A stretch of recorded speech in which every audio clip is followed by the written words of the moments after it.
காங்கிரஸ் கட்சிக்கு ஊடுருவல்காரர்களே வாக்கு வங்கி என்பதால் அவர்களை வெளியேற்ற காங்கிரஸ் ஒருபோதும் முன்வராது என அமித்ஷா தெரிவித்தார். நக்சல்கள் போல் ஊடுருவல்காரர்கள் ஒழிக்கப்படுவார்கள் என்றார்.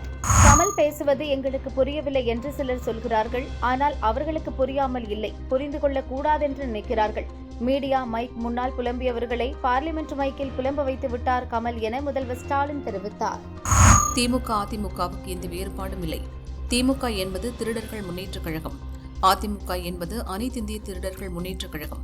தனித்தனியாக கொள்ளையடித்து ஒன்றாக பங்கு போடுவார்கள் என சீமான் விமர்சித்துள்ளார். முன்னாள் சபாநாயகரும் அதிமுக எம்எல்ஏவுமான தனபாலின் மகன் லோகேஷ் தமிழ்ச்செல்வன் மற்றும் முன்னாள் மத்திய அமைச்சர் தலித் எழில்மலையின் இளைய மகள் எழில் கேத்தரின் ஆகியோர் விஜய் முன்னிலையில் தாவிகாவில் இணைந்தனர். மதுரை இம்மையிலும் நன்மை தருவார் கோயிலில் மாசி விழா கொடியேற்றத்துடன் தொடங்கியது. சுவாமி மத்தியபுரியம்மன் மற்றும் பிரியாவிடையுடன் கொடிமரம் முன் எழுந்தருளினார்.